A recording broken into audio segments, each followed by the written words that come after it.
Muy buena, pues sí, estamos con vosotros, querido amigo de Ventana Angélica. Hemos tenido un pequeño imprevisto técnico, pero estamos aquí para hablar, como hemos dicho, del tema sobre Israel. El tema de Israel, la guerra de Israel, Irán y todo, evidentemente esto es una noticia a nivel mundial y creo que la Biblia nos habla de ello. Es importante que como creyentes estemos atentos a los tiempos y hablemos de ello. Vamos a darle primeramente la bienvenida a Serafín Porcel y ahora hablaremos un poco también del ministerio que él está llevando a cabo. Mi hermano Serafín, Dios te bendiga, bienvenido. Buenas tardes, Antonio. Muchísimas gracias. Gracias por acogerme en vuestra casa una vez más. Y nada, estamos con un tema muy interesante y muy necesario para nosotros como creyentes. Así es, así es. Pues la verdad es que sí, ¿no? Un tema importante, un tema actual. Y bueno, en la actualidad llevas un ministerio, mi hermano, me gusta, antes de entrar a hablar sobre toda lo que nos atañe en esta tarde, tienes el ministerio director del proyecto Israel, llamado Un puente entre Sefará y Erez de Israel. Me gustaría que nos hablase un poco de ello. Bien, este proyecto es algo que surgió hace ya más de 22 años. Y es un proyecto que ha ido tomando forma a lo largo del tiempo, guiado evidentemente por el Señor. Un proyecto que nació en una noche de oración y de vigilia, como digo, hace ya mucho tiempo, y que realmente lo que pretende ser es precisamente lo que dice el título mismo, ¿no? Un puente entre Sefarat, que es la segunda casa de los judíos en todo el mundo, y la tierra de Israel. Eretz Israel, como bien dice el título, es la tierra de Israel en hebreo. Sefarat, que aparece en la Biblia, es un lugar muy importante, ha sido importante y será importante en los tiempos finales. Y la tierra de Israel, evidentemente, es donde la Biblia cobra vida. Así que lo que este proyecto pretende ser es un puente para que el pueblo de Israel pueda ser bendecido desde Sefarat, desde España. Desde aquí podamos no solamente orar y bendecir, sino comprender cuáles son los planes de Dios para el pueblo y la nación de Israel y qué tenemos nosotros que hacer y cómo hacerlo para que esos planes se cumplan y nosotros ser parte de ese plan. Cuando hablamos de Sefará, evidentemente ya la Biblia creo que nos habla bastante de Sefará. Sí, mucho. Tanto en el Antiguo como en el Nuevo Testamento. Evidentemente ya en el Nuevo Testamento se le llama España o Hispania, la provincia romana de la península ibérica, pero en el Antiguo Testamento los profetas ya se refieren a ella como Sefarat. Vemos que una de las zonas donde se menciona, aunque no se dice Sefarat, pero habla la zona geográfica de Tarsis, las naves de Tarsis, a donde el profeta Jonás quiso huir de la presencia del Señor. Y es un lugar, es más, es importante porque el puente no lo construimos solamente con Biblia, sino también con historia, con cultura, con conocimiento. Y España, como nación, ha sido habitada y poblada por diferentes culturas a lo largo de los siglos. Pero la cultura, la etnia que más tiempo ha permanecido en la península ibérica ininterrumpidamente son precisamente los judíos. Sabemos, y esto son evidencias arqueológicas, es decir, científicas, que ya en el siglo I hay presencia judía. Y es evidente que Jonás en el siglo III, IV a.C., cuando huía hacia Tarsis, era muy probable que ya hubiera colonias judías, ¿no? De la primera diáspora, cuando el primer templo de Salomón fue destruido, huyeron y llegaron aquí a España. O sea que la cultura judía, las raíces judías están muy, muy arraigadas aquí en España. De hecho, nosotros tenemos a menos de 100 kilómetros, tenemos una colonia importante, ¿no? Aquí en Gibraltar. Así es, así es. Bueno, aquí tenemos tres culturas principales, ¿no? Tres historias, que es la historia judía, la historia cristiana y la historia islámica. La cristiana y la musulmana es evidente, lo podemos ver en los monumentos, en muchas costumbres y los nombres, ¿no? Que podemos tener. En cambio, la cultura y la historia judía hay que pensarla. ¿Por qué? Porque las otras dos han intentado enterrarla, han intentado hacerla desaparecer, cuando en realidad, por ejemplo, Maimónides, uno de los grandes pensadores, médicos, etcétera, filósofos de la historia, pues era un judío español. Tenemos otros muchos que han aportado grandes avances para la historia de la humanidad, que eran judíos precisamente de aquí de España. Apellidos. ¿Cuántos apellidos hay en España que son de origen sefardí? El arroz con leche, Antonio. ¿Tú sabías que el arroz con leche es un alimento, es una comida judía? El cocido que decimos madrileño, eso lo trajeron los judíos. Podríamos estar haciendo un etcétera. Es decir, es entender cómo es nuestro país, con esas raíces que tenemos, con esa historia, con esa cultura y sobre todo con esa importancia que Dios le da a España. Y creo que desde España tenemos que comenzar a bendecir lo que Dios bendice, amando lo que Dios ama. Amén. Y Dios ama a Israel. Amén, amén. Hablaba de Israel, bueno, pero si hablaba de 100 kilómetros, pero si nos centramos en nuestras ciudades en la frontera, tenemos aquí un testimonio vivo, evidentemente, ¿no? De esa sinagoga que estuvo aquí, evidentemente, ¿no? Y la comunidad judía, ¿no? En el barrio judío que tenemos aquí en nuestras ciudades de la frontera. Pues nada, que el Señor bendiga este ministerio. ¿Y qué tiempo lleva? ¿Me comentaste? Bueno, la visión el Señor me la dio allá por el año 2001, aproximadamente. En ese momento empecé a orar para tener la oportunidad de viajar a Israel. Estuve 15 años orando, Antonio. 15 años orando y preparándome, formándome, aprendiendo para que cuando llegara el momento estar preparado. Y ese momento llegó en el 2017, hice un primer viaje exploratorio y ya a partir del 2018 pues sí que ya me lancé a darle forma a todo lo que el Señor había puesto en mi corazón, organizando viajes, organizando formación y de alguna manera acercando Israel, el Israel bíblico, el del pasado, presente y futuro, al corazón de la iglesia y de los creyentes, de los discípulos de Jesús. Jesús, un judío, sí, el Mesías de los judíos. Amén, amén. Y el que volverá, como veremos más adelante, a reinar en Jerusalén. Bueno, no es pronto, acabamos de comenzar y bueno, ya hay personas que aquí ya nos comentan que somos unos nazis y que somos unos sionistas, sencillamente por amar al pueblo de Israel. ¿Qué le diría a estas personas que ya nos están escribiendo? Bueno, creo que la falta de respeto nunca es el camino para llegar a entenderse o por lo menos a escucharse. Evidentemente ni somos nazis, yo personalmente no me considero sionista. Creo que todos estos insultos vienen de prejuicios, a veces viene del propio antisemitismo que está muy arraigado en el corazón del ser humano y en las personas, y más aquí en España, pero también de la ignorancia. La ignorancia. Y con esto no estoy llamando ignorantes a los que nos están escuchando, nos están viendo, simplemente la ignorancia general que hay en cuanto a Israel y la ignorancia que hay en cuanto a Dios y la Biblia. Entonces, bueno, solamente puedo decirles que los bendigo en el nombre de Jesús. Amén, amén. Y que oraré por ellos, sean quienes sean, para que un día el Señor abra sus ojos también, como abrió los míos. Sí, porque nosotros el propósito de hoy en día no es justificar, evidentemente, las atrocidades que se están haciendo a través de ninguno, porque estamos en contra de toda violencia y en contra de los asesinatos y de todo ello, por la parte que se haga, evidentemente, ¿no?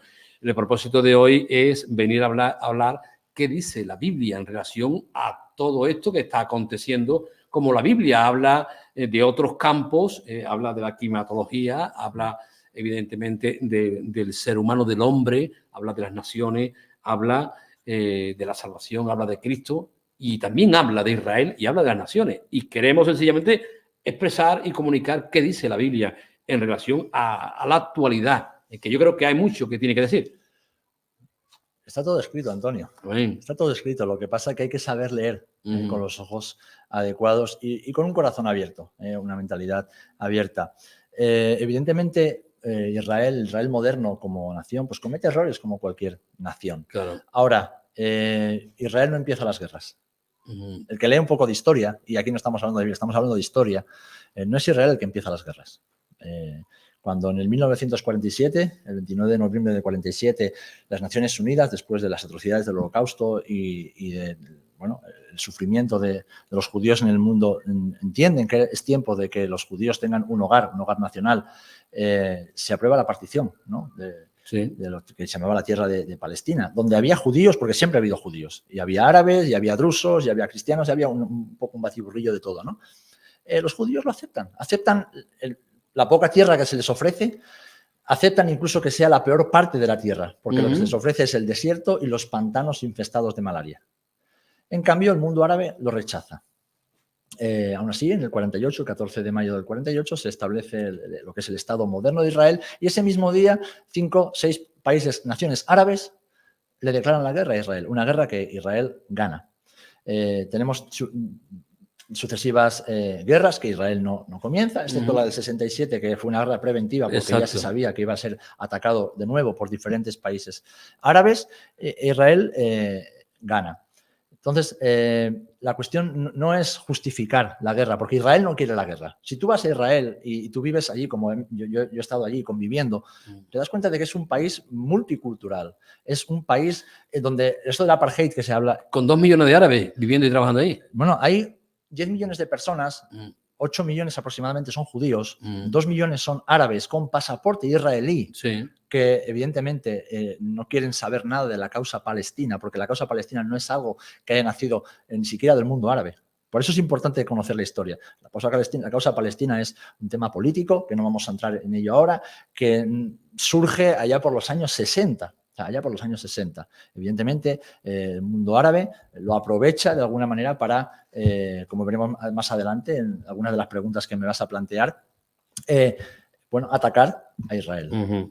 Pero claro, para poder hablar desde aquí, desde Occidente, como hacemos muchas veces con mucha alegría y ligereza, insultar muchas veces y juzgar lo que pasa en otras partes del mundo, hay que conocer la historia y para eso tenemos que conocer la historia desde todas las partes. Exactamente, sí, sí. Y cuando yo voy a Israel yo no me encuentro con un apartheid, todo lo contrario, me encuentro con un país muy desarrollado, un país moderno, un país que es luz a las naciones en muchas esferas de la política, de la medicina, de la economía, de la innovación, de la tecnología, de todo, de todo. De democracia en toda aquella zona. Bueno, es el único país democrático en esa zona y además es un país, por ejemplo, donde la igualdad está garantizada y el mismo número de hombres que de mujeres como CEOs, ¿no? como grandes jefes en las empresas.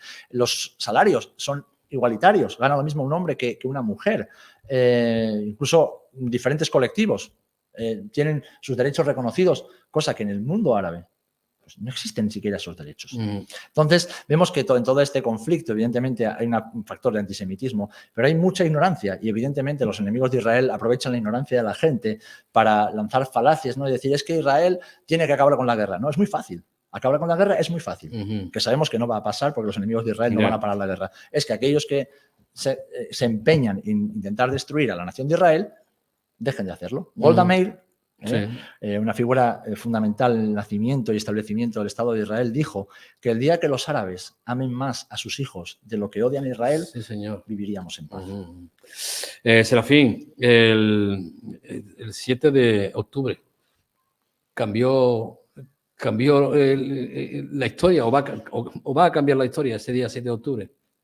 Bueno, el 7 de octubre yo estoy convencido, y es una convicción personal después de mucho análisis, estudio y observación, de que yo comienzo el largo y pedregoso camino de la nación de Israel hacia la guerra con Gog. Esa guerra que aparece descrita en Ezequiel 38 y 39. Va a ser un camino largo, no porque vaya a durar, o sea, porque el proceso vaya a ser largo, pueden ser seguramente unos años, pero se han desencadenado ciertos mecanismos, ciertas circunstancias que evidentemente nosotros las traducimos como geopolíticas, que desde el mismo Israel, o sea, desde la propia nación, se entiende que esto va a desencadenar en una guerra con ese príncipe de Magog, príncipe de Tubal, Mesec, Togarma, Cus, Fut, naciones que tienen nombres bíblicos, pero que hoy tienen su realidad. Sí. Rusia, Libia, Etiopía, Turquía, países que evidentemente son, no, en el caso de Etiopía no tanto, pero se cree que en el futuro pues tendrá algo que ver, que son enemigos acérrimos de Israel. Y qué curioso que de esos países, uno como Rusia esté coaligado con Irán. Y con el fundamentalismo islámico. Pero todo va ligado hacia eso. El 7 de octubre se desencadenó algo, estoy convencido que nos va a llevar por un camino muy, muy pedregoso y duro. Te hacía la pregunta antes, yo creo que me has contestado, ¿no? Es lo que me has dicho, ¿no? Pero cuando hablamos de guerra Israel-Irán o Irán-Israel. Irán-Israel. Exacto, por eso. Israel quiere la paz. Israel, es más, hace todo lo posible por buscar la paz. Y cuando digo esto, no estoy entrando en política. No estoy entrando en política porque, evidentemente, asumo que como nación Israel ha cometido y cometerá errores porque son personas, ¿vale? Pero son personas que buscan defender a su pueblo. Es más, solamente hay que ver en el presupuesto, que el presupuesto de Israel para defensa es de unos 24.000 millones. La mayoría de ese presupuesto se usa en defensa. Es decir, en tener un escudo antimisiles de 3 capas, lo cual son miles y miles y miles de millones de inversión en investigación, en avances tecnológicos, para proteger a su población. Es más, hace unos días cuando Irán atacó a Israel con 181 misiles balísticos y algunos de ellos hipersónicos, eso, que es el mayor ataque de misiles de un Estado contra otro en la historia de las guerras y de la humanidad, en cualquier otro país hubiera sido una catástrofe, hubieran muerto cientos de miles de personas. En Israel no murió, bueno, sí, tristemente murió un palestino en Cisjordania, en Jericó, aplastado por uno de esos, hay imágenes, aplastado por uno de esos cohetes iraníes. O sea, muere un árabe por misiles persas, pero no murió ni un solo israelí, ni una sola baja, ni un solo herido. ¿Por qué? Porque Israel invierte en defender a sus ciudadanos, no en atacar a otros. Ahora, evidentemente, está en una guerra y, claro, yo siempre me planteo, ¿no? Y esto es un conflicto moral para los creyentes. Si a ti incluso como creyente, pero como ciudadano español, desde una frontera cercana entran y alguien entra y hace lo que hicieron los terroristas de Hamás, y te están durante 8 meses, 10 meses lanzando más de 5.000 cohetes a tu territorio. O sea, ¿tú qué esperas que haga tu gobierno? ¿Que se quede de brazos cruzados? ¿O esperas que se defienda cuando sabe que nadie más va a hacer nada por ellos, que nadie más va a defenderlos? Entonces, evidentemente Israel como nación, como persona, pueden cometer errores, pero Israel quiere la paz. Israel quiere la paz y esa ha sido la evidencia histórica. Y el que diga lo contrario, o sea, miente y falta a la realidad y a la verdad de la historia. Ese odio que existe entre estas dos, entre judíos y musulmanes. La raíz, evidentemente, ¿dónde la podemos encontrar? Bueno, porque la raíz viene directamente de aquel que es homicida. ¿Vale? Que es homicida, y estamos hablando de Satanás. Porque aunque aquí hablamos de naciones, de estados, pero evidentemente como creyentes sabemos que hay una realidad espiritual detrás de todo esto. Muy bien. Y Satanás es homicida, ¿no? Es asesino desde el principio y es enemigo de Dios y por lo tanto de todo lo que Dios hace. Entonces, ese odio hacia Israel viene del mismísimo infierno, de Satanás mismo.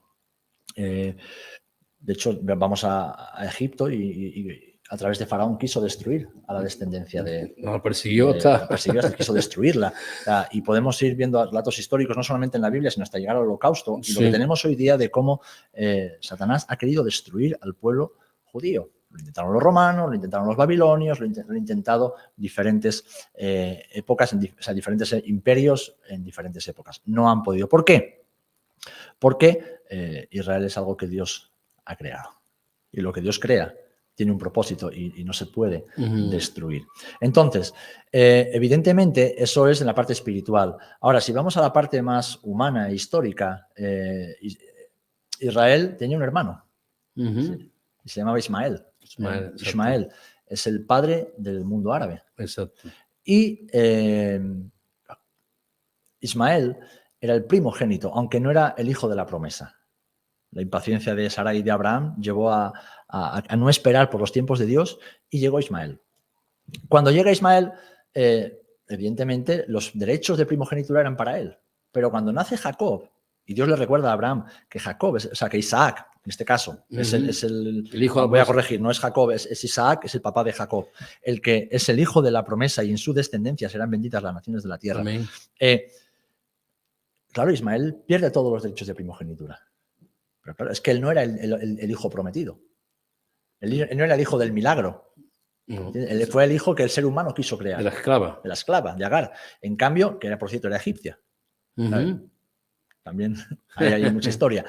Entonces, cuando Ismael tiene que huir, La propia palabra dice que los descendientes de Ismael nacerían 12 príncipes, Sí. hombres aguerridos, hombres que tendrían mucha riqueza, y es evidente que el mundo árabe es rico, pero además dice que sería un pueblo que estaría en guerra entre sí mismo, entre sus hermanos, y en guerra con todo el mundo. Ujú. Lo tenemos hoy día, o sea, el mundo árabe, o sea, el mundo islámico desde su creación, que fue 630 años después del cristianismo. Por lo Sí. tanto, estamos hablando Mm. 2600 años después del nacimiento del judaísmo, o sea, lo que es el Islam, ¿vale? Sí, Aunque sí, es otro sí. tema. Estamos hablando de un hermano que quiere recuperar algo que no le pertenece. Entonces, ese odio viene porque la promesa de Dios es para Isaac y Isaac en Jacob, y Jacob es Israel. Dios le cambió el nombre. E Ismael quiere arrebatarle. De hecho, si leemos el Corán, es un compendio de escrituras sacadas del judaísmo, es decir, la Torá y del Tanaj, está sacado de los escritos cristianos y luego de invenciones, o sea, de tergiversaciones de la realidad, donde constantemente se quiere, el lugar que ocupa Jacob, ponérselo a Ismael. Pero el mismo Corán afirma que la tierra de Israel, la tierra de Judea, le pertenece a los hijos de Jacob. El Corán afirma que esa tierra es la descendencia de Jacob, no es la descendencia de Ismael. Aunque luego quieran decir que Abraham fue a sacrificar a Ismael y no a Jacob y demás, pero Sí. cosas que no tienen ni pies ni cabeza. Porque claro, hay que intentar cambiar la historia para que cuadre con los intereses personales. Pero ese odio viene de ahí, es un odio fratricida que tiene como fondo un odio espiritual, que es el odio de Satanás por Dios y por todo lo que Dios ha creado. Y Israel es una nación llamada, creada, formada y sustentada por el Señor. Amén, amén. Antes me decía, hablábamos de Egipto, sí, evidentemente, ¿no?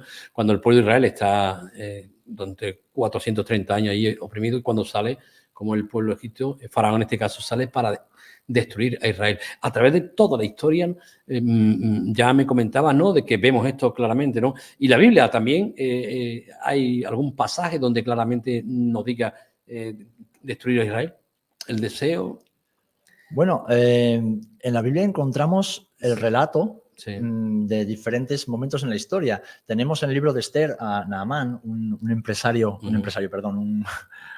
funcionario del imperio persa que, engañando al rey, consigue que se firme un edicto para acabar con todos los judíos del imperio, que eran cientos de miles.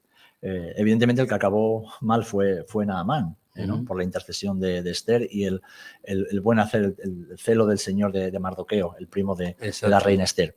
Pero esta historia lo que nos ilustra realmente es un espíritu diabólico y maligno que hay en el mundo, que lo único que pretende es destruir la simiente de Abraham.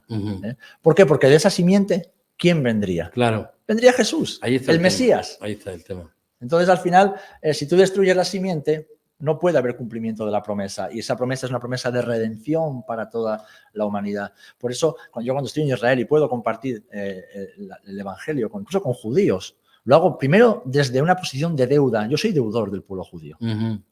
Una posición de amor. Yo amo al pueblo judío porque Dios ama al pueblo judío, aunque no esté de acuerdo con muchas cosas. Claro. Y después, yo sé que mi Salvador, mi Mesías, es judío. O sea, él nació, creció, vivió, pensó como judío. Él vino para los judíos. Lo dijo a la mujer sirofenicia. He venido a los míos a dar a la casa de Israel lo que Dios le prometió a la casa de Israel.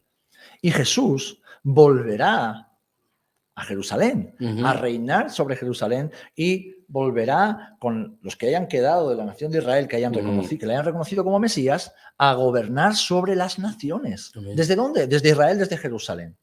Entonces, Jesús nunca renegó, todo lo contrario, los amó hasta el final, a pesar de que los confrontó. ¿Por qué? Porque la religión judía de aquel momento no fue capaz de entender los tiempos de Dios y de reconocer que su Mesías ya había llegado. Sí. Ahora, también sabemos que esa ceguera de la que nos habla Pablo, ¿no?, en Romanos 9, 10 y 11, ese endurecimiento en parte, no total, en parte, hasta que todos los gentiles y todos los que no somos judíos entremos a la salvación. Y una vez, dice, todo el tiempo los gentiles, ¿no?, haya terminado, los gentiles hayan entrado a la salvación, entonces todo Israel será salvo. Romanos capítulo 11. Y cuando habla de ese Israel, ¿de quién está hablando? Pues está hablando de los judíos que hayan reconocido a Jesús como el Muy Mesías. bien, ¿Por qué? sí. Porque la única forma Ujú. de ser reconciliado con el Padre no es ni por ser judío, ni por ser gentil, ni por ser griego, ni por tener Exacto. cierta ascendencia, ni por estar circuncidado. O sea, da igual, Pablo lo decía, ya no hay judío ni griego, no hay Ujú. esclavo, ni libre, ni hombre, ni mujer.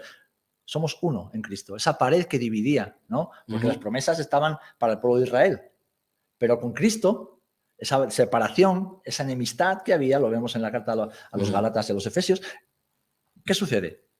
Que esa pared se derriba y ahora somos un solo pueblo en Cristo, También, en Jesús. sí. Entonces, los judíos, para poder ser salvos, tienen que Tienen que reconocer a clamar. Jesús como Mesías, Ujú. como su Mesías. Sí, te comentaba antes que como la Biblia, ¿no?, nos habla de ese deseo de destruir a Israel, ¿no? Yo creo que el Salmo 83, ¿no?, es un salmo también bastante ilustrativo, ¿no? Sí, hay diferentes escrituras, pero por ejemplo una que es muy significativa la encontramos, por ejemplo, en Apocalipsis 12. Ujú. ¿Vale? Que lo cual nos habla de acontecimientos que ya tuvieron lugar en el pasado, pero nos proyecta también al futuro. O sea, nos habla de cómo desde el momento en que Jesús nace ya hay alguien que quiere destruirlo, Sí. alguien quiere acabar con él. Y el niño huye al desierto, Jesús fue al desierto, Ujú. ¿vale? Con sus padres. Y ahí el Señor lo preserva. Pero este Apocalipsis 12 nos proyecta hacia el futuro. O sea, y esa mujer que da a luz es Ujú. la nación de Israel. Sí. Y ese niño que viene al mundo es el regreso del Mesías. Ahora, sabemos que Satanás no pudo destruir a Jesús en su primera venida, no podrá tampoco hacerlo en la segunda venida. Mm. Claro, dice que persigue a los hijos de la promesa, a los hijos a los que guardan la ley y el pacto, es decir, a los judíos. Huirán al desierto, esto nos habla de una nueva dispersión, ya estamos entrando en escatología y tiempos futuros. Habrá una nueva dispersión, habrá de nuevo un momento en el que los judíos que están en Israel serán esparcidos. La palabra nos habla de que en Jerusalén quedará nada más que unos poquitos. Y cuando Jesús habla en Mateo 24 de no volver, ¿no? Si te pilla en invierno, si estás en el campo, no regreses. Todas esas cosas nos proyecta hacia un futuro que tiene que ver con los tiempos finales y nos proyecta hacia una huida. Dice que cuando la serpiente, ¿no?, Sí. vea que ya no puede hacer daño a los hijos de la ley, a los hijos del pacto, a los judíos, ¿contra quién se volverá? Contra los que guardan la fe de Abraham, La descendencia, ¿no? la iglesia. Exacto. O sea que también la iglesia, los creyentes que hayamos quedado en ese momento, Ujú. tendremos que perseverar y luchar y Entonces guardar la fe. considera, ¿no?, según Apocalipsis 12, de que habrá también en el pueblo de Israel una nueva dispersión. Sí, pero eso lo vemos en el Antiguo Testamento y lo vemos Sí. en Ezequiel, Sí. lo vemos también en Zacarías, lo vemos también, Jesús habla de ello, Sí, pero para el tiempo del fin. para el tiempo del fin, sí. Sí, o sea, Sí, porque sí. bueno, Israel ha estado disperso, ha vuelto a su Eso tierra. es. Y nunca más dejará de ser una nación, Sí, nunca más sí, dejará de sí. existir como pueblo, nunca más dejará de tener presencia y gobierno en Israel, salvo esos 3 años y medio donde el anticristo Sí. se pondrá en el trono anulando la ley, los tiempos y demás. Pero la palabra nos habla con claridad, incluso el profeta Daniel nos habla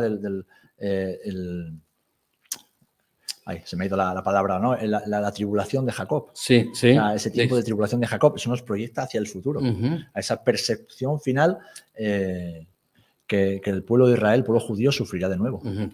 Y ahí también habrá esa dispersión a todos los lugares. Sí, de hecho, si leemos, por ejemplo, Sí. tanto en Jeremías como leemos también en Isaías, el Señor habla constantemente enfocándonos hacia ese tiempo premilenial Sí.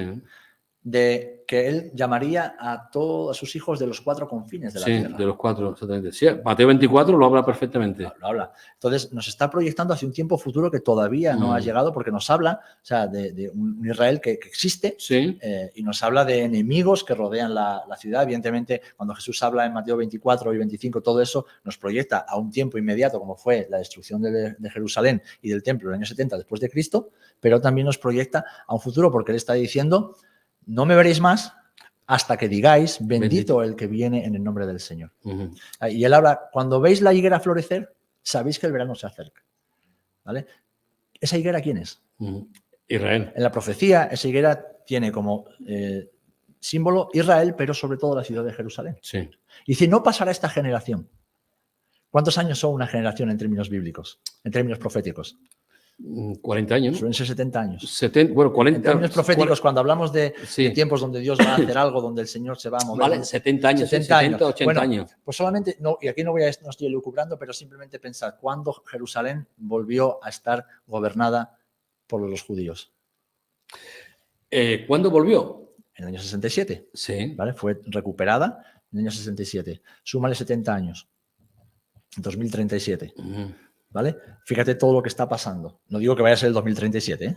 Pero fíjate que estamos hablando de una generación. Y desde que Dios recogió de nuevo a sus hijos, Israel vuelve a ser de nuevo una luz a las naciones. El evangelio está siendo predicado ya en todo el mundo. Cada vez quedan menos personas que no han escuchado el evangelio. Dice que la palabra que Jesús, cuando vuelva, todo ojo lo verá. Ahora, cualquier cosa que pasa en cualquier parte del mundo, especialmente en Israel y especialmente en Jerusalén, todo el mundo puede ver en tiempo real lo que está sucediendo. Vemos ese tiempo de aflicción, ese tiempo de tribulación, ese tiempo de casi como dolores de parto, ¿no? de que Jacob deberá sufrir. Y de nuevo nos acercamos hacia momentos, lo vemos en la ONU. O sea, el mismo lugar donde Israel moderno fue concebido, es el mismo lugar que se le está volviendo en contra. Exacto, sí. Y sabemos que incluso sus propios aliados lo dejarán solo. Sí. ¿Me decías antes que Israel volvió a tomar lugar de posesión de su tierra en el año? No, como Estado nació en el 48. Eso. Pero Jerusalén Este, la parte vieja de Jerusalén, cuando la tomó, claro, sí, donde está, en la guerra de... donde estuvo el templo. Sí, y donde se reconstruyó el tercer templo, eso estaba en manos jordanas. Sí, sí, sí. Y fue en el 67, en la guerra de los 6 días, que exactamente, nuevo, la guerra. Toda la ciudad de Jerusalén ocupó. Vale, de acuerdo, sí, tomó la... ahora sí, claro, es que no te había entendido completamente de acuerdo. Pues la verdad es que tenemos un panorama ahí bastante... Y lo increíble de todo esto es que estamos viendo, evidentemente, cómo todo esto se va formando, ¿no? Y digamos, el puzzle, pues, va tomando forma, ¿no? Así es. Lo increíble, Serafín, ¿no? Porque muchas veces las personas dicen que el Estado de Israel fue una casualidad el hecho de que se formase como nación, ¿no? Considera lo que dice, ¿no? Yo creo que Isaías 66 ya nos habla de cómo Israel nacería en un solo día, ¿no? ¿Ves tú personalmente el cumplimiento de Isaías 66 en el año 1948? Eso es. ¿Cumplimiento profético, lo ves? Sí, sí, claro, es claro.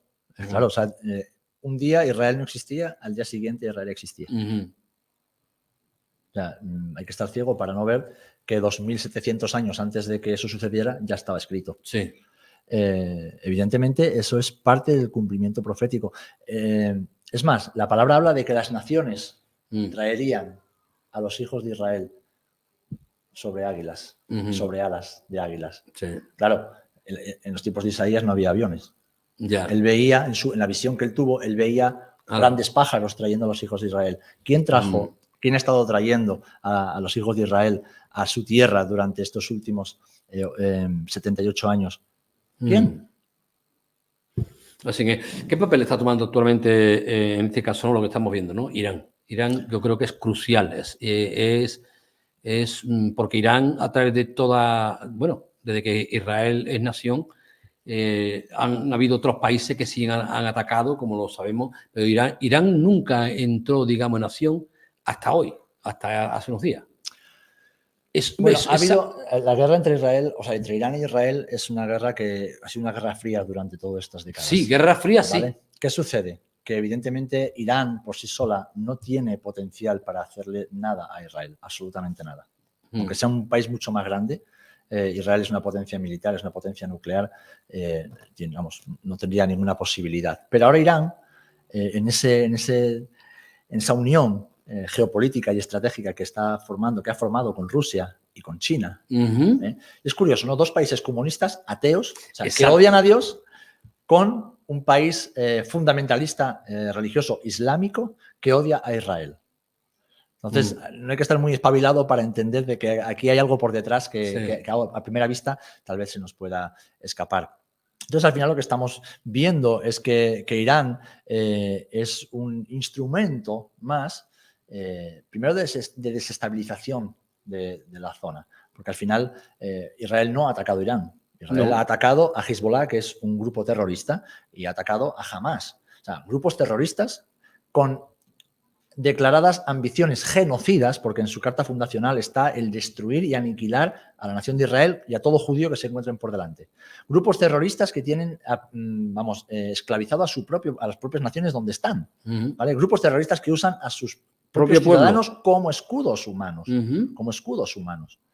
De hecho, fíjate, Antonio, algo muy curioso. Yo soy capellán de la Armada, creo que en el último programa que estuve hablábamos de eso. Y cuando empezó la guerra, después del 7 de octubre, yo le pregunté a un alto mando de la Armada, oye, ¿tú cómo ves lo que está pasando? Evidentemente, este hombre, no voy a decir su nombre, pero apoyaba a Israel.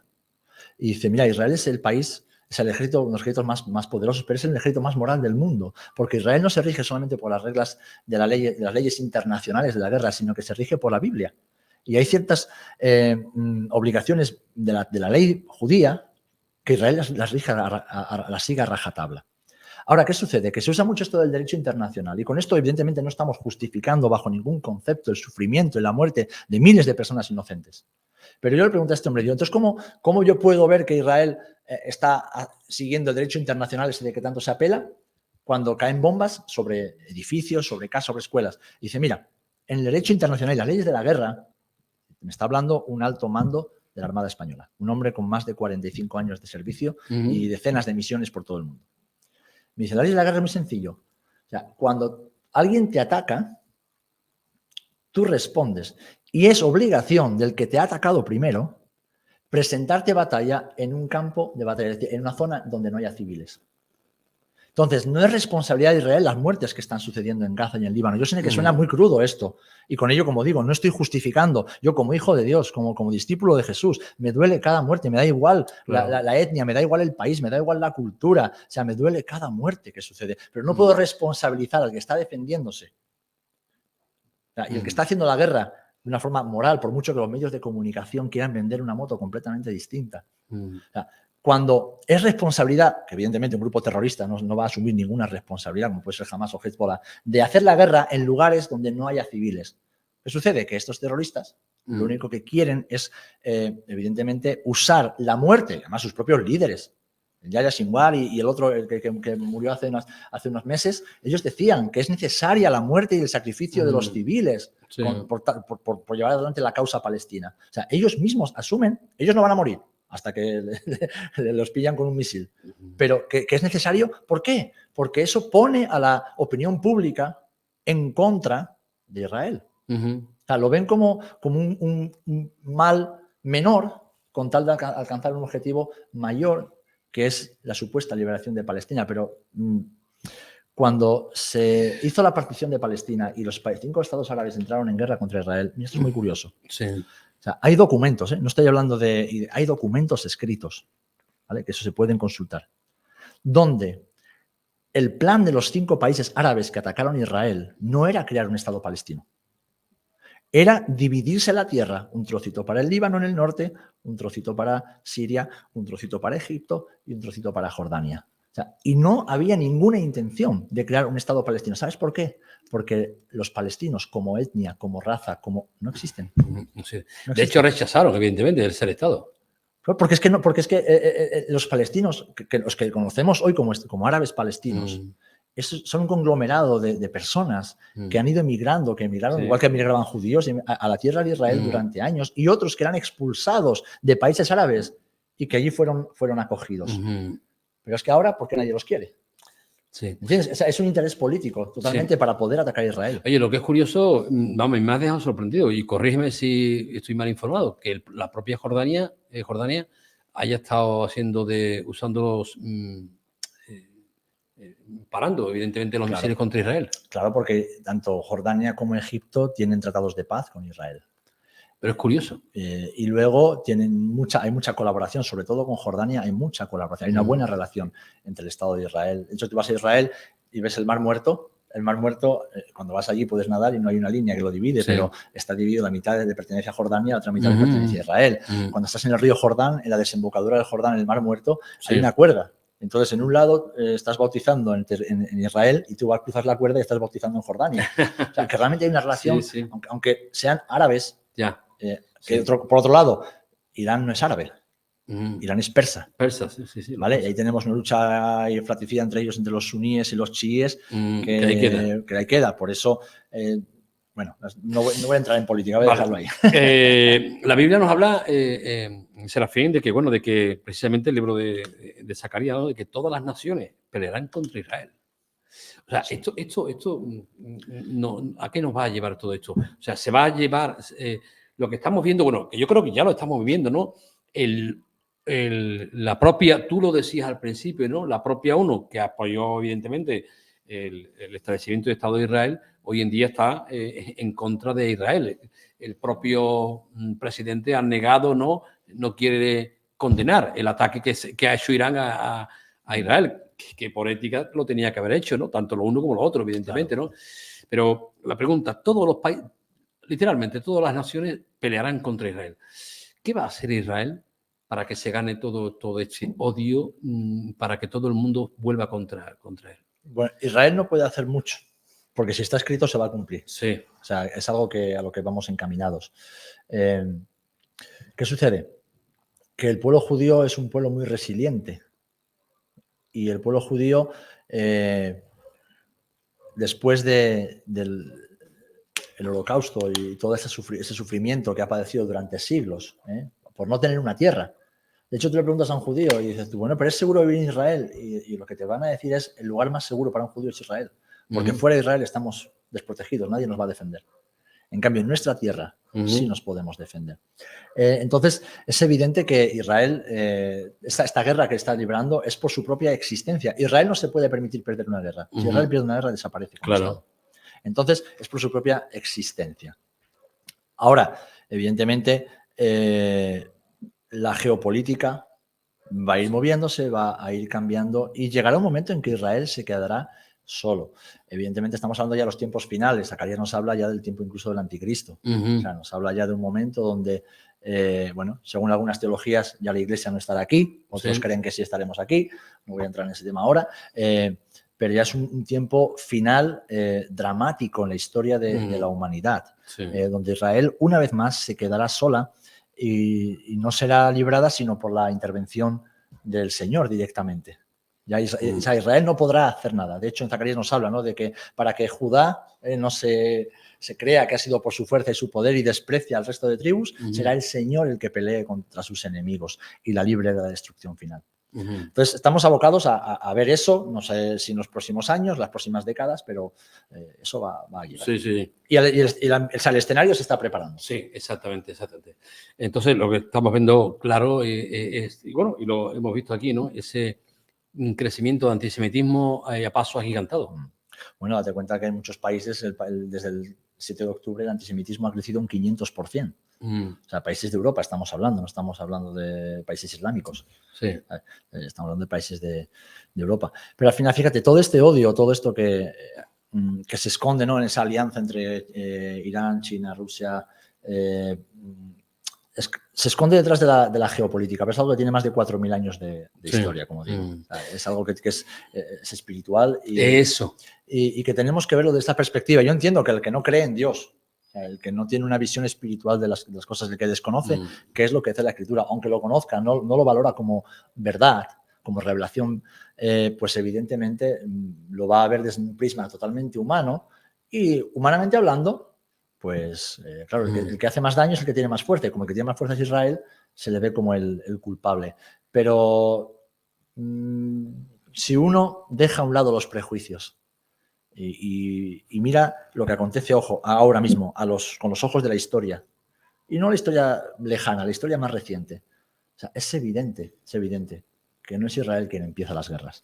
Es evidente que Israel es el único país democrático, avanzado, igualitario en todo Oriente Medio. Como lo dijo la palabra, una luz en las naciones, porque todas las naciones de alrededor son naciones que están dominadas por regímenes totalitarios, que viven muchos de ellos en la Edad Media, o sea, en la Edad Media, salvo los poderosos, que viven evidentemente como lo que son, emperadores, ¿no?, como dictadores. Y donde no hay derechos fundamentales, ni para las mujeres, ni para las minorías, no hay derechos. Estamos hablando, hay detrás de todo esto, que nosotros como creyentes, yo creo que, aunque ya creo que me has contestado en la pregunta, lo que sí vemos detrás de toda esta guerra geopolítica que estamos viendo, lo que sí detrás de todo ello hay una lucha espiritual. Sí, muy grande, muy grande. De hecho, lo que ya hemos mencionado Apocalipsis 12. O sea, eso es lo que se vive en las esferas celestiales, en lo espiritual, que luego se manifiesta en la tierra pues a través de guerras, de rumores de guerras, se manifiesta a través de persecuciones, ese odio visceral hacia un pueblo, ¿no? Como el pueblo judío y todo esto. Entonces, ¿hay una parte de guerra de religiones? Sí, claro, pero no podemos simplificarlo. ya, exacto. No podemos dejar, es una guerra entre dos religiones, no. No. No, porque realmente, o sea, si tú miras el judaísmo, no odia al Islam. Solo tienes que ir a Israel, tú vas al Parlamento hebreo, vas a la Knesset en Jerusalén. O sea, y en el Parlamento hebreo hay políticos judíos, Sí. políticos árabes, políticos que son ateos, pero todos ellos son israelíes. Políticos drusos, políticos ultraortodoxos, políticos religiosos musulmanes, árabes cristianos. O sea, es que hay una diversidad, ¿no? Entonces no podemos simplificarlo como una guerra de religiones, aunque la religión evidentemente está de fondo, muy de fondo. ¿Qué papel ocupa la Iglesia en todo esto? Bueno, un papel fundamental. La Iglesia tenemos un papel fundamental. Y fíjate, ¿tú sabes qué día es hoy, Antonio? Estamos a 4 de octubre. 4 de octubre, sí. Pero en el calendario hebreo. Bueno, acabamos de comenzar el Rosh Hashanah. Rosh Hashanah. ¿Vale? Rosh Hashanah es el nuevo año judío. Exacto. Pero realmente, si vamos a Levítico capítulo 23, nos habla de las festividades que dan comienzo al año judío. Sí.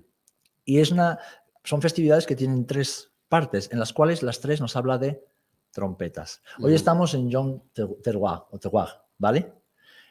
Lo vemos en Levítico capítulo 23, versículos 23 al 25, y dice que el séptimo mes, el primer día, sonarán trompeta y harán santa convocación. Vale, este es el principio del año, trompetas.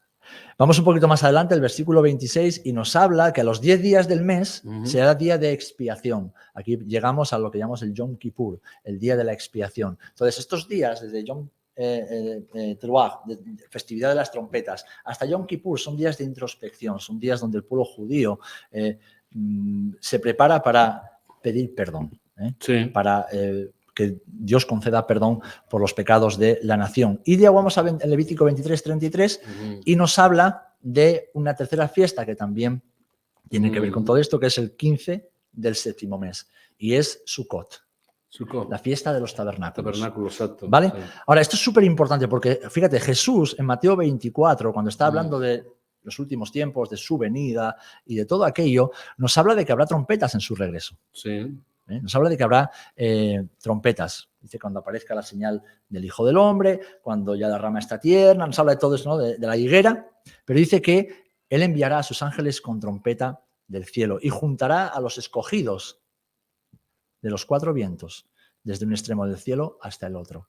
Aquí muchas veces los evangélicos, los creyentes, lo hemos identificado como nosotros. Sí. Jesús está refiriendo a los judíos. Exacto. Si está recogiéndolos, quiere decir que habrá dispersión, pero que además todos aquellos de Israel que estén fuera de Israel, el Señor los traerá a la tierra de Israel de una manera definitiva. Ahora, esto nos proyecta a 1 de Tesalonicenses capítulo 4, versículos 16 al 18, donde también se nos habla de que la venida del Señor vendrá, dice que con voz de mando, con voz de arcángel y con trompeta de Dios descenderá del cielo, los muertos en Cristo resucitarán. Pero también el apóstol Pablo en 1 Corintios 15, 52 también nos dice que en un momento, en un abrir y cerrar de ojos, a la final trompeta.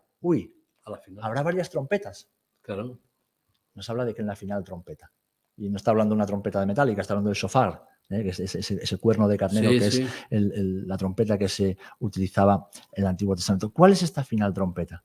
Bueno, pues yo creo que como iglesia tenemos que entender y discernir, como decíamos, vemos en Segunda de Crónicas, no ser como los hijos de Isaacar.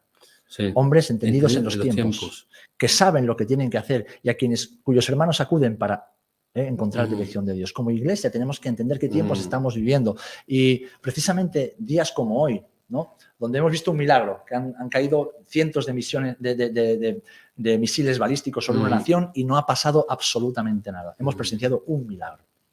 No ha pasado nada. Y es justo al comienzo, al comienzo de la de la fiesta del Año Nuevo Judío con las trompetas. Curioso. Y que el Señor nos proyecte como iglesia, como creyentes, a mirarnos a nosotros mismos. Primero a nosotros mismos. Porque sea que estemos aquí o que hayamos muerto, seremos llevados con el Señor. Amén. Pero eso no nos aleja de Israel. No, todo lo contrario, nos compromete con Israel.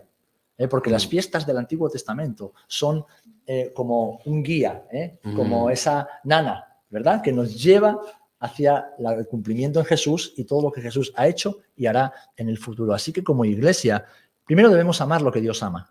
Amén. Debemos bendecir lo que Dios bendice, y Dios ama y Dios bendice a Israel. Debemos orar por su salvación. Amén. Debemos orar por su protección. Debemos orar por su consuelo. Debemos defender a Israel. Debemos ser valientes. Una de las cosas que más me entristece a mí como discípulo de Jesús es la cobardía de muchos hombres y mujeres de Dios que dicen que aman a Israel, pero no levantan la voz para defender a Israel. Que dicen que aman a Israel, pero luego creen que nosotros somos el Israel espiritual. Que dicen que aman a Israel, pero luego son antisemitas sin saber que lo son. Sí. Por cultura, por tradición o por ignorancia. Entonces, uno de los fines de Proyecto Israel, ese puente, Sí. es realmente traer luz a través de la Escritura. Pero es que la Escritura es la revelación de un Dios que ha intervenido, interviene e intervendrá en la historia de la humanidad. Exactamente. Entonces, poder encontrar en la palabra de Dios esas respuestas para entender, para discernir los tiempos y para que cuando suene la final trompeta no nos pille desprevenidos. Amén. Y que esto que estamos viviendo ahora, ¿no? Que el mundo judío está celebrando en obediencia a la palabra de Dios, nosotros como iglesia que tenemos la revelación de Jesús, podamos llevarlo un pasito más allá. Señor, tal vez estés llamando, tal vez las trompetas del cielo estén sonando para que la iglesia de una vez por todas, Despierte. primero, despierte la realidad espiritual de lo que estamos viviendo. En segundo lugar, nos alineemos con la voluntad y con la agenda de Dios. Y en la agenda de Dios, Israel no está excluido, todo lo contrario, tiene un papel fundamental.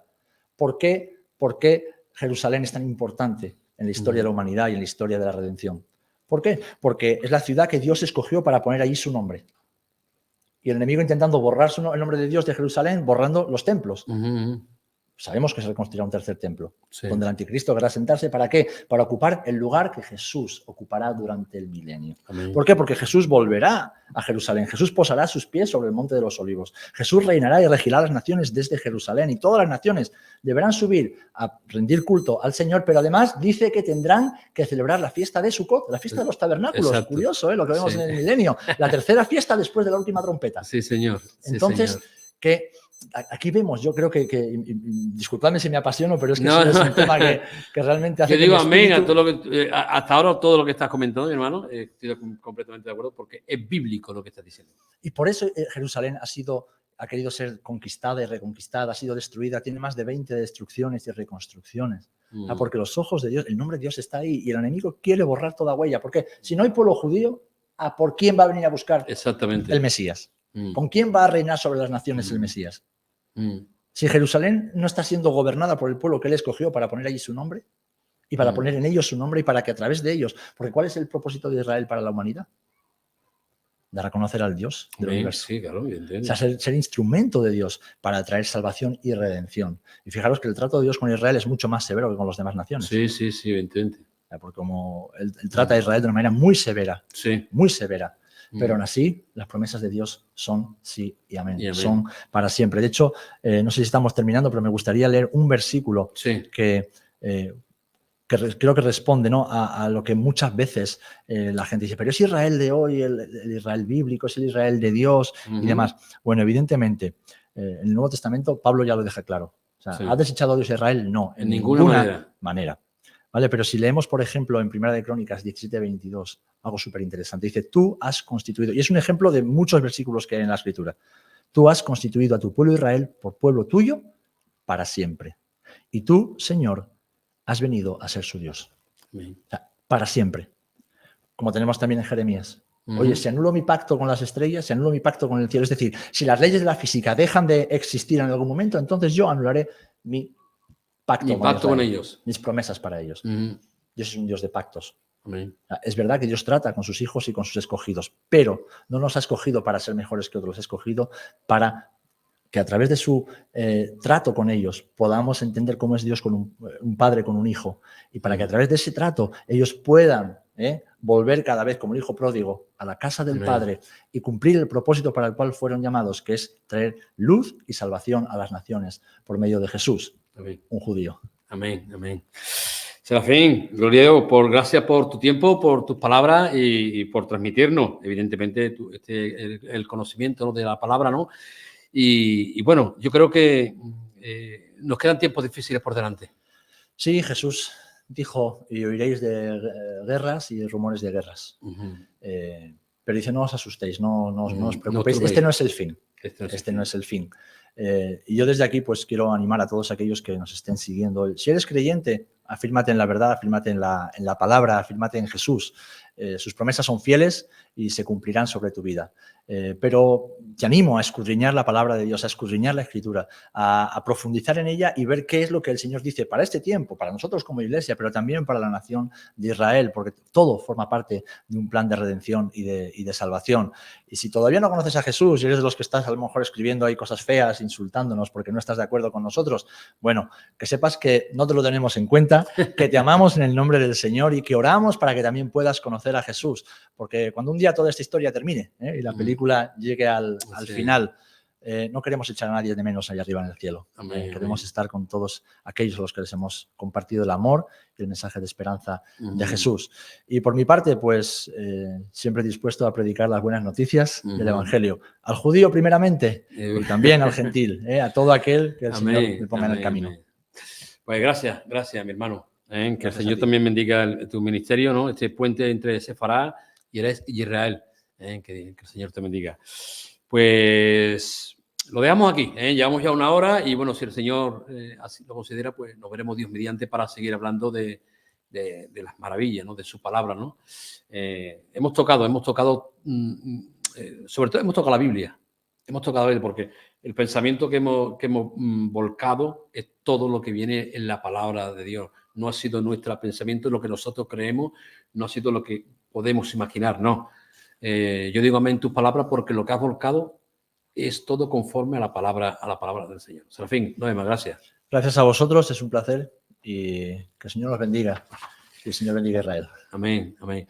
Pues querido amigo de Ventana Evangélica, espero que este programa haya sido de bendición para vuestras vidas y bueno, animarte a que leas las Escrituras. Hay mucho escrito en relación a Israel, en relación a aquellas cosas que han de acontecer y como decía también el pastor Serafín, tenemos que ser hombres entendidos en los tiempos con esa tribu de Isaacar. Que el Señor os bendiga y nos vemos próximamente. Un abrazo para todos.